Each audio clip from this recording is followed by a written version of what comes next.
where we will explore the greatest achievements in art which we still having today. And we're gonna use our acrylic paints, paper pad, and markers for this class activities. So let's have a look at the Greece history. About ancient Greece. So we're going to talk about the classical era during the 5th and 6th century BC. As you can see in this picture, this is Athens, Greece, is Acropolis, the main city of the ancient Greece, and these are the ruins of all the temples and the great city it used to be. And these are by the Parthenon temple, which is the biggest temple and highest of them all, which was with lots of columns. And as you can see, there's a big development in the city, building all these buildings and infrastructure. Um, so, how ancient Greece changed the world? So, at that time, there was a great era of no big wars between the cities and civilizations. So the ancient Greece at that time had a great time to be focused on developing the philosophy, the education, and developing the skills. And one of the skills that was great developed looking at and comparing with Europe, with Egypt, was the art.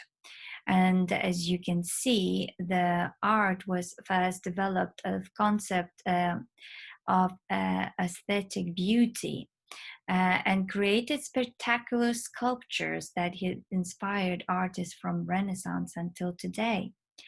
As you can see, these sculptures were really looking on anatomy of the body, and they are more realistic, and the all the movement of the body is really expressed in so naturally, and looking at the all muscles and the movement of the body, and looking at the drapery, that the clothing that was on the body is like all looking naturally, how it would fall down, and all the faces, and they were not just one sideways, but like already and three quarters and sideways and in front.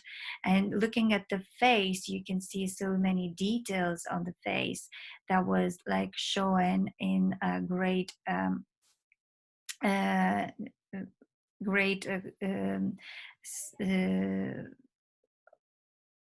great details, basically.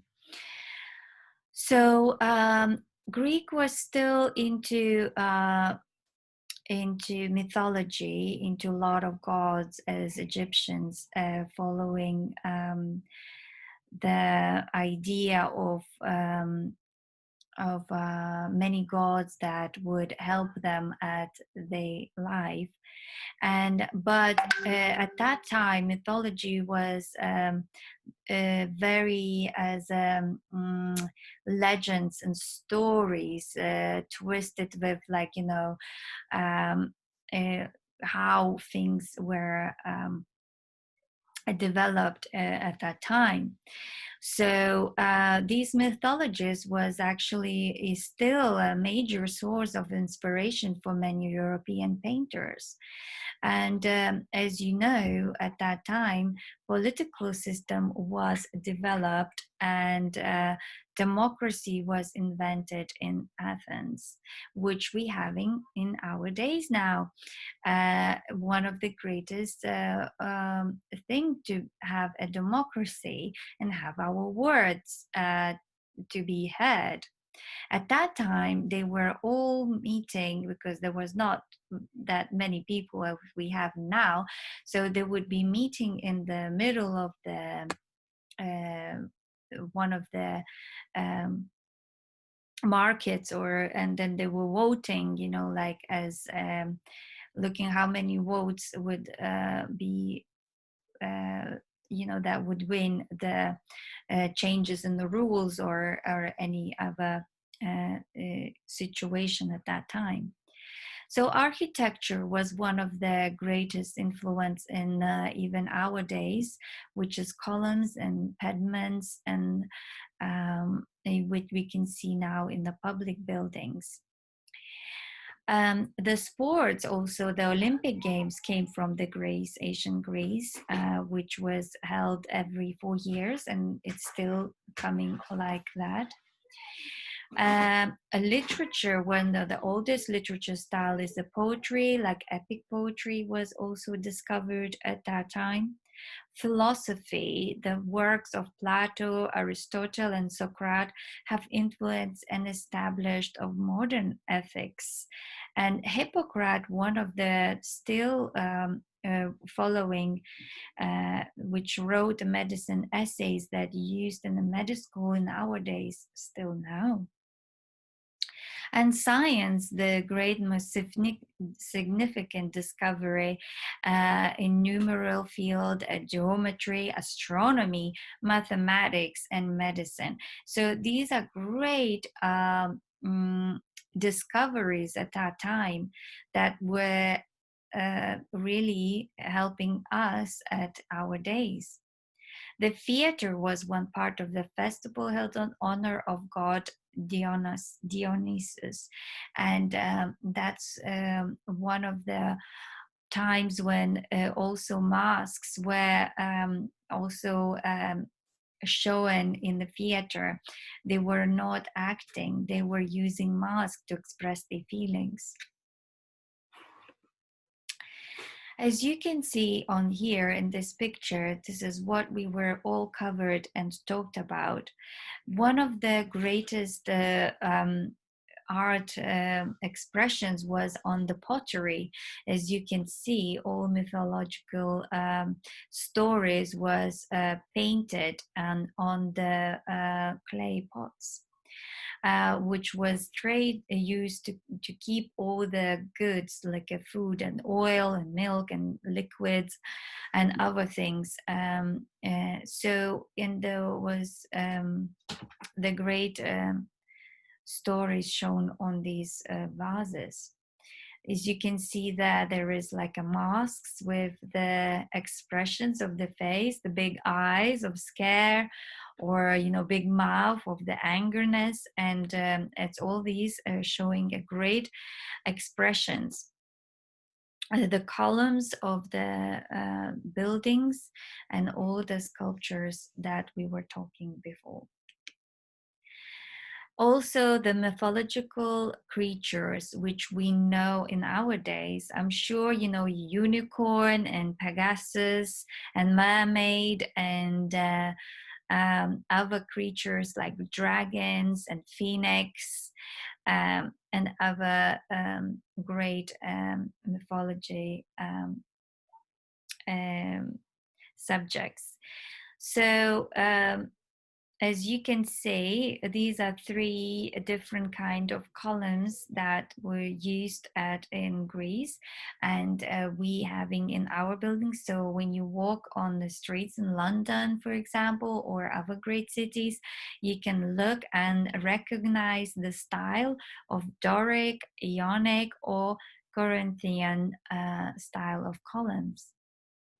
And here is more into detail of the great drawings of the murals and vase.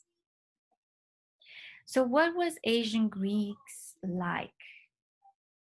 So think about what you heard and what you imagine how it looked like, all this mystical, classical era.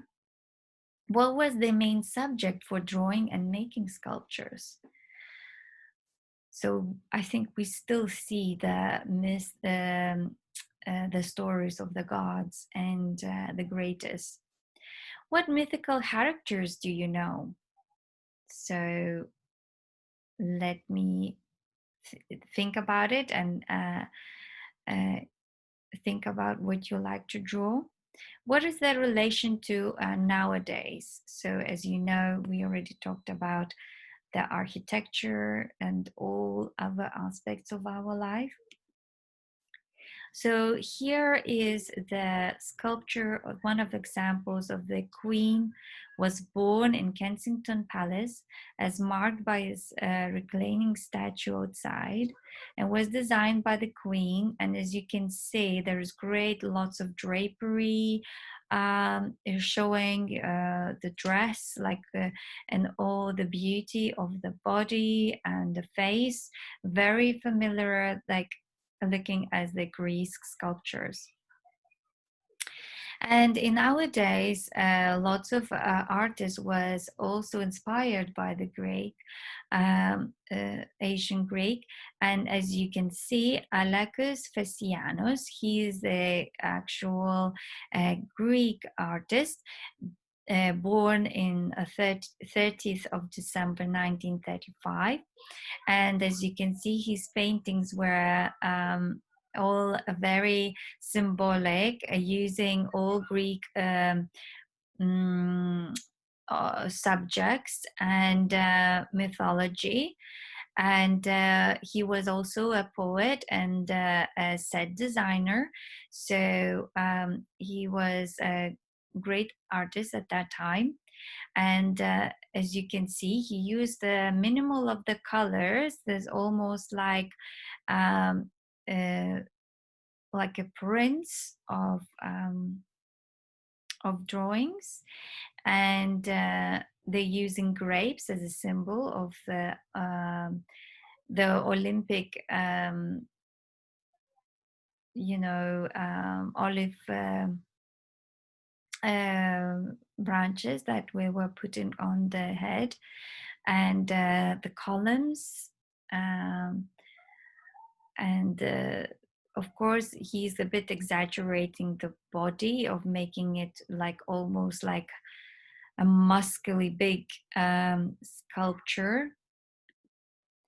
So there is a little bit of like I just wanted to share example of different type of Greek vases at that time. As you can see, so many of different type, and every type was actually used by for something.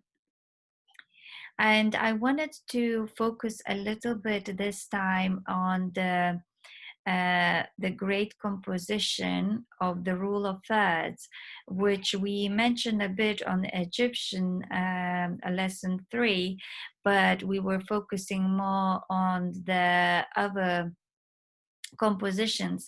But this one, it's kind of like a very general guide of any time you would try to work on your picture.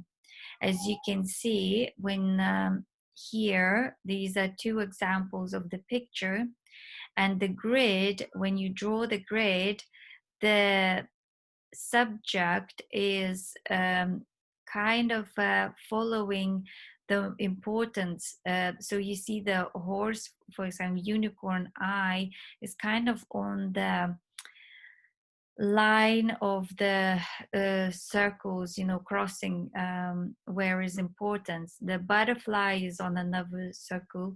The nose is like on the other circle. So it's kind of like your eye is catching that subject. And on the other picture of the man, again, the eye is in the circle, and the hand is on the other circle as a kind of like focus points. And as you can see, in each square, there is something drawn, something showing. There is no square without anything in it. So this is very important rule when you wanted to make your picture interesting, and you drawing just couple of sub objects and then the rest is empty. It doesn't make the picture full. It looks like something is missing, like this emptiness makes the subjects very tiny and very small and less interesting. So the more you add details in the picture and trying to cover all the squares, something happening in the squares makes the difference. So that's very important, that working more on around the subject in more details, but don't lose the main subject.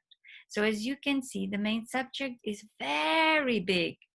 It's very big. It's mostly covering all the page, and the rest, the secondary interests of the subject is a bit smaller, but they covering all the squares. So today we're going to do two activities with the looking at the Greece. One we will do inspired by the Greece artist, and one we will look at authentic of Greek mythical creatures. And this time I will choose to draw a unicorn, but is of course is your uh, if you would like to use some of the other creatures, please welcome and do that.